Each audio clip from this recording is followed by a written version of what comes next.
आणि आता एक अतिशय महत्त्वाची बातमी, नागपुरात स्वतंत्र विदर्भ राज्य समितीकडून लॉंग मार्च काढण्यात आलेला आहे। नागपूरच्या विधान भवनावर लॉंग मार्च काढण्यात आलेला आहे। स्वतंत्र विदर्भ राज्याचा झेंडा फडकवण्याचा इशारा यावेळी देण्यात आलेला आहे। विधान भवन परिसरात या ठिकाणी पोलिसांचा बंदोबस्त तैनात करण्यात आलेला आहे। या ठिकाणी जोरदार घोषणाबाजी करण्यात आली आहे, त्यामुळे या ठिकाणी पोलिसांचा तगडा बंदोबस्त तैनात करण्यात आलेला आहे। या आंदोलनामध्ये महिलांचा लक्षणीय सहभाग दिसून येतोय, त्यामुळे या ठिकाणी महिला कॉन्स्टेबल देखील तैनात करण्यात आलेले आहेत। नागपुरात स्वतंत्र विदर्भ राज्य समितीकडून हा लॉंग मार्च काढण्यात आलेला आहे। नागपूरच्या विधान भवनावर हा लॉंग मार्च काढण्यात आलेला आहे। तर पोलिसांकडून अनेकांना ताब्यात घेण्याचं काम देखील सुरू आहे। या ठिकाणी या संदर्भात अधिकची माहिती देत आहेत आमचे प्रतिनिधी संजय तिवारी।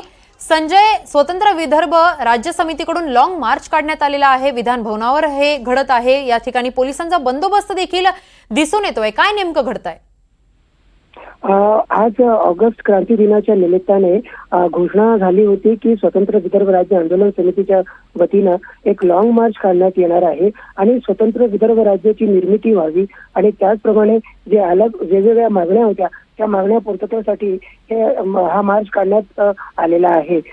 या मार्चद्वारे विधान भवन जे नागपुरात आहे तिथे विदर्भाचा जो झेंडा आहे, विदर्भाचा झेंडा तिथे फडकवण्यात येणार आहे असं घोषित करण्यात आलं होतं। आज सकाळी हा जो मार्च आहे त्याची सुरुवात झाली यशवंत स्टेडियम पासून आणि मोठ्या प्रमाणात कार्यकर्ते आणि विदर्भातील वेगवेगळ्या ठिकाणातून आलेले लोक तिथे जमले होते आणि जसंही आंदोलनाची जी रूपरेषा आखण्यात आली होती आणि पोलिसांना सूचना देण्यात आली होती त्याप्रमाणे मार्च पुढे जात असताना विधान भवनाच्या फार आधीच त्यांना थांबवण्यात आलाय।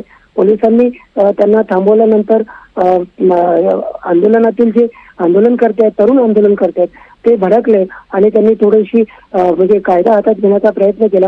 घोषणाबाजी तर सुरूच होती, कठडे उचलून फेकण्याचा प्रयत्न सुद्धा झालेला आहे।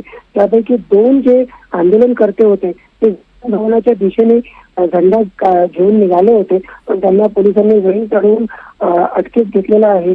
सध्या परिस्थिती शांत असली तरी घोषणाबाजी सुरू आहे आणि पोलिसांकडून वेगवेगळ्या कलमाखाली युवकांना अटक करण्याचा प्रयत्न सुरू आहे।